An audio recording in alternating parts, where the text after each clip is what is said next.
राम, विक्रमेश्वर भगवान की जय। इस समय हम लोग बीकानेर की जो विष्णु धर्मशाला है उसके प्रांगण में विराजमान है और खेजड़ली बचाओ आंदोलन का ये तीसरा दिन है, अनशन का तीसरा दिन है। वैसे तो लगभग 1.5 साल हो चुका है इस आंदोलन को शुरुआत हुए हुए।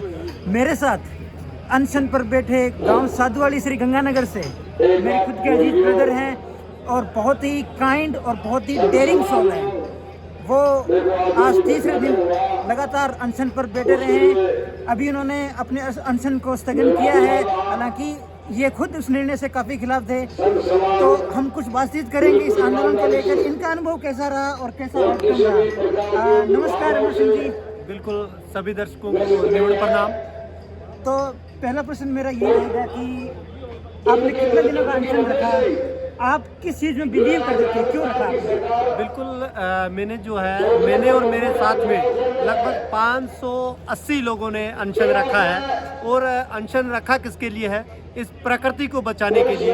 प्रकृति के लिए हमने दिल से, क्योंकि जो आज पूरी दुनिया चिंता करती है ग्लोबल वार्मिंग की, उस वक्त अगर कोई समाज इस प्रकृति को बचाने के लिए अपना सर्वस्व निछावर करने के लिए तैयार है तो मैं क्यों पीछे रहूं। बहुत बढ़िया। तो आपका ये तीसरा दिन था। बिल्कुल, 60 घंटे से ज़्यादा अनशन पर हम रहे हैं और लगभग इसके अंदर 100 से ज़्यादा महिलाएं आपने देखा कि बिना कुछ खाए कुछ पिए पानी की एक बूंद तक उन्होंने नहीं ली और लगातार डटी हुई है। उनका हौसला अभी भी जस का तस है, उनकी एनर्जी 0% भी कम नहीं हुई है और वैसे की वैसे वो इससे अनशन स्थल पर डटी हुई है। रात के 10 बज रहे हैं और अभी भी आप देख रहे हैं कि लगातार ये पंडाल जो पर्यावरण प्रेमियों का है, इसी तरह हजारों की संख्या में वो यहाँ डटे हुए हैं। आज तीसरा दिन था, मैं तुम्हारा इस बात को रिपीट कर रहा हूँ, ये इम्पोर्टेंट बात है। तो आज काफ़ी पॉलिटिकल ड्रामा भी हुआ था और बहुत सारे सोशल वर्कर, हालांकि ये पार्ट एंड पार्सल होता है इतने बड़े मूवमेंट का। आप इस चीज़ को कैसे देखते हैं? जब एक मुझे लगता है कि किसी एक टाइप का रेजोल्यूशन आया है, सरकार ने कुछ हद तक स्वीकार किया है कि खेजड़ी बचाओ, सेव खेजड़ी एक्ट, समथिंग लाइक दैट, कुछ एक्ट ये विधानसभा लेके आएगी। अभी बजट सत्र चालू है, मुख्यमंत्री ने इस बात का जिक्र किया, जैसा कि हम लोगों ने देखा था। करंट कैबिनेट मिनिस्टर यहाँ थे, फॉर्मर मिनिस्टर्स और एमएलए यहाँ पर थे। आप क्या संतुष्ट हैं इस चीज़ को लेकर? बिल्कुल, पॉलिटिकल ड्रामा जो आपने सोशल मीडिया के माध्यम से देखा, ये हर आंदोलन का पार्ट होता है।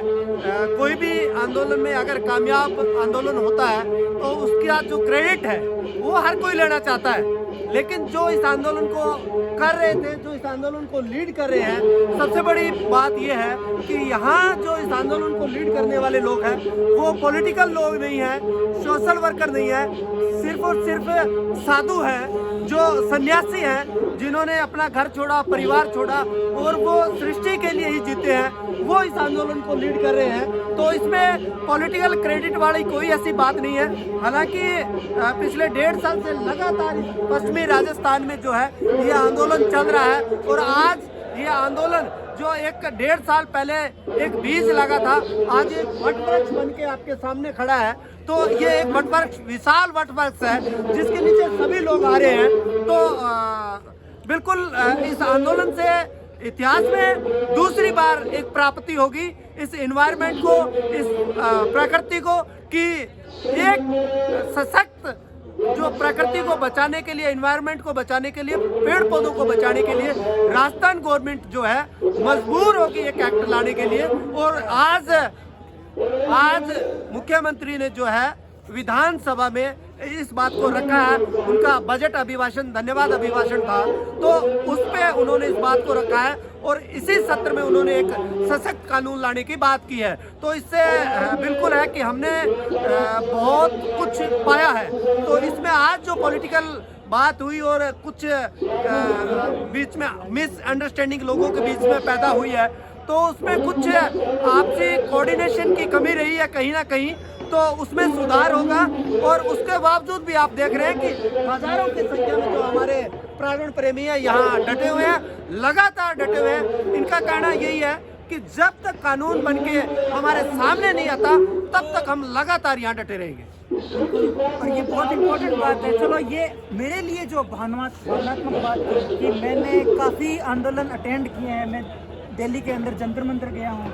मेरे लिए ये सबसे ब्यूटीफुल अनुभव था। ये सिर्फ लोगों ने कोई लिप सर्विस नहीं की थी, लोग इस मुद्दे को लेकर पैशनेटली फील कर रहे थे। खासतौर से हमारी माता और बहनों के अंदर जो पैशन था इस चीज़ को लेकर, लोग मानने को तैयार नहीं थे। अगर सरकार किसी तरह का रेजोल्यूशन लेकर आती है, अगर लोगों को उसकी जरा से भी लैंग्वेज में लगता है कि थोड़ी हेराफेरी हो रही है, लोगों ने उसका पुरजोर विरोध किया है। दूसरी बात ट्रांसपेरेंसी रही है। मैं एक बार फिर आपसे पूछूंगा, मुद्दे में क्या था, आप एक बार फिर से बताइए समस्या क्या है और किस तरह का रेजोल्यूशन? बिल्कुल, सरकार जो है पश्चिमी राजस्थान में ग्रीन एनर्जी के नाम पर बहुत बड़े सोलर प्लांट लगा रही है, और वो उस भूमि पे लग रहे हैं, उस जगह पे लग रहे हैं जहां पानी जो है एक बहुत बड़ी चीज है।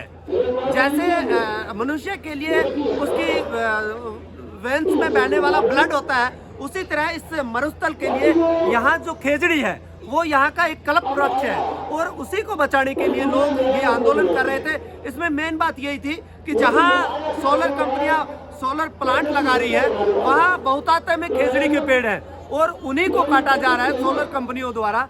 तो लोगों का एक ही बात थी कि खेजड़ी जो है हमारी जीवनदायिनी है, और खेजड़ी के साथ पश्चिमी राजस्थान में नहीं पूरे भारत में हिंदू जो कम्युनिटी है उसमें उसको एक धार्मिक तरीके से देखा जाता है।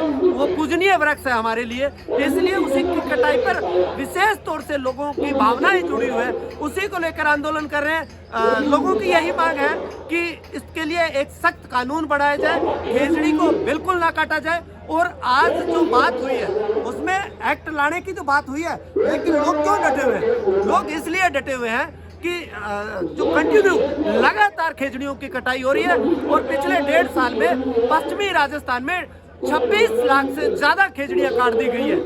26 लाख से ज्यादा खेजड़ियां काट दी गई है।